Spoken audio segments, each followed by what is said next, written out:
салом бинандагони гиромӣ, пас аз чанд рӯз чемпионати Аврупо оғоз мешавад. Ин яке аз мусобиқаҳое аст, ки шояд пас аз чемпионати ҷаҳони футбол дуюмин мусобиқаи сатҳи баланд дар ҷаҳон бошад. Беҳтарин дастаҳои футболи аврупоӣ барои дарёфти унвони қаҳрамонӣ дар минтақаи худ муборизаро оғоз мекунанд. Мо тасмим гирифтем, ки дар ин барнома тамоми маълумотҳои ҷолибро доир ба ин чемпионат манзури шумо карда бошем.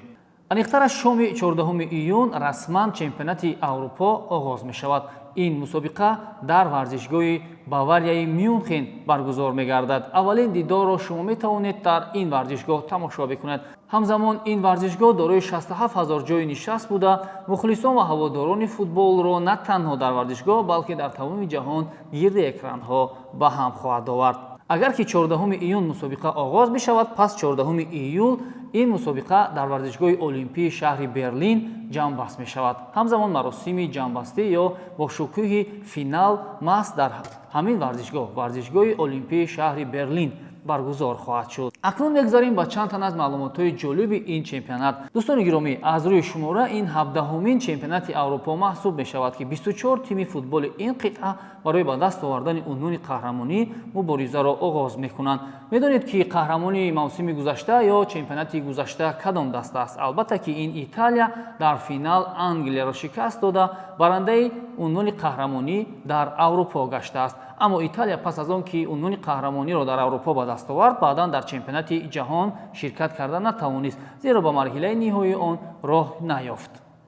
Рекорди нав барои Криштиану Роналду. Ӯ агар ки дар ин мусобиқа дар ҳайати мунтахаби Португалия баромад бикунад, пас ин шашумин маротиба аст, ки футболбози мазкур дар ҷоми Аврупо иштирок мекунад. собиқ ҳамдастаҳои ӯ ва дӯстони ӯ Пепе ва Луки Модрич маротибаи панҷум дар ЕВРО ширкат мекунанд. ҳамзамон фикр мекунам, ки Роналду боз як рекорди навро бо иштироки худ дар ин мусобиқа ба қайд мегираду. ӯ бо 16 гол феълан беҳтарин нишонзани ин мусобиқа дар марҳилаи ниҳоӣ маҳсуб меёбад. метавонем дар бораи гурӯҳҳо низ чанд ҳарфе бигӯем. гурӯҳи Б аз ҳама гурӯҳи мушкилтарин аз нигоҳи ман аст. он ҷо дастаҳои мунтахаби футболи Хорватия, Испания, Италия ва Албанияи бечора шомил аст, ки ҳама ин дастаҳо талош мекунанд то ба марҳилаи плей-офф роҳ биёбанд. албатта, ки боз як гурӯҳи дигар бо номи Д низ дар он ҷо дастаҳои пурқувват шомил шуданд, ба монанди тимҳои миллии Фаронса, Голландия, Полша ва Австрия шомил аст, ки онҳо низ муборизаро барои баромадан ба марҳилаи плей-офф идома медиҳанд. ёдовар мешавем, ки азинаи сеюми ин ҷадвал низ метавонад як даста ба марҳилаи плей-офф барояд. чӣ тавре ки Португалия соли 2016 азинаи сеюми гурӯҳ то ба унвони қаҳрамонӣ рафта расида буд. акнун фаворитҳои асосӣ аз нигоҳи шумо кадомҳоянд? аз нигоҳи ман ин ҷо Фаронса, Англия, Португалия, Испания ва метавон камиам Италияро ном бурд, ки дар Аврупо ӯ бисёрам хуб бозӣ мекунад. ҳамин тимҳои миллӣ муддаии асосӣ барои дарёфти унвони қаҳрамонӣ ба ҳисоб мераванд. шумо низ назару андешаи худро дар поёни ин видео бинависед, ки киро муддаии асосӣ ё фаворити ин мусобиқа мешуморед. аз миёни 24 дастае, ки дар ин мусобиқа иштирок мекунанд, аллакай 9 тимаш як маротиба ё ду маротиба ҳатто то 3 маротиба унвони қаҳрамониро дар Аврупо ба даст оварданд, ки инҳо тимҳои миллии футболи Чехия, Дания, Фаронса, Олмон, Италия, Голландия, Португалия, Словакия, Испания мебошанд. ҳамзамон Испания ва Олмон рекордгузоранд. онҳо 3 маротибагӣ дар таърихи мавҷудияти худ унвони қаҳрамониро дар Евро ба даст овардаанд.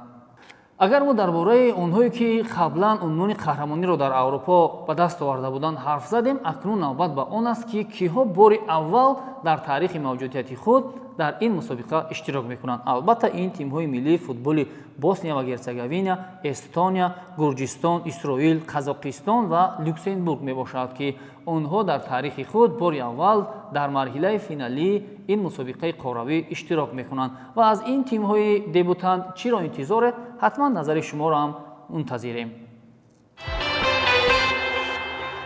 мо дар бораи дастаҳо ва мунтахабҳо бештар гуфтем.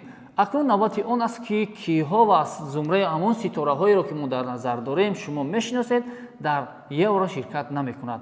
алалхусус дарвозабони бошгоҳи Реал Мадрид Тибо Куртуа, ки бо бошгоҳи худ Лигаи Чемпионҳоро ба даст овард, аммо дар ҳайати мунтахаби Белгия ба Олмон намеравад ва ӯ бо сармураббии дастаи мунтахаби Белгия як ҷанҷоле бархӯрдаасту акнун қаҳр кардааст ва намехоҳад, ки дар ҳайати мунтахаби Белгия дар чемпионати Аврупо иштирок бикунад.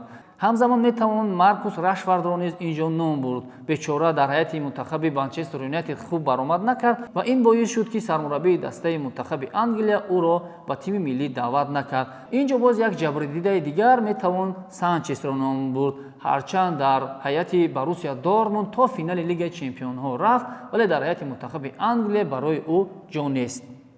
футболбозони номдори дигар ба монанди Раҳим Стерлинг, Матс Хуммелс, Гави, Давид Алаба низ дар ҳайати мунтахабҳои кишвари худ баромад нахоҳанд кард. акнун мехоҳем дар бораи гаронарзиштарин футболбоз дар ин мусобиқа низ чанд ҷумла бигӯем. ду футболбози бошгоҳи Реал Мадрид Килиан Мбаппе ва Ҷуд Беллингем аз умраи гаронарзиштарин футболбоз дар чемпионати Аврупо ба ҳисоб мераванд.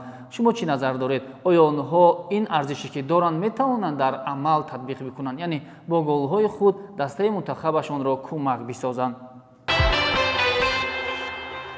мо дар бораи мунтахабҳои беҳтарин, муддаиён, дебютантҳо хулас дар бораи ҳама чӣ гуфтем, ба ҷуз аз он ки барои киҳо метавонад ин охирин турнири калон бошад. бахусус барои Криштиану Роналду. шояд ӯ дар ҳайати мунтахаби Португалия баромад карданро пас аз чемпионати Аврупо ба анҷом бирасонад. ё манам бар ин бовар надорам ӯ метавонад то 50-солагӣ бозӣ бикунад. дар миёни онҳое ки охирин турнир барояшон хоҳад буд, метавон ба ҷуз аз Криштиану Роналду, Луки Модрич, Жиру, Пепе, Мюллер ва дарвозабони дастаи мунтахаби Олмон Нойро низ ном бурд.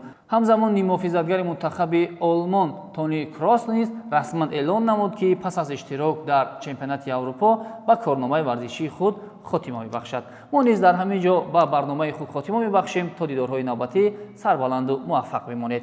хайр.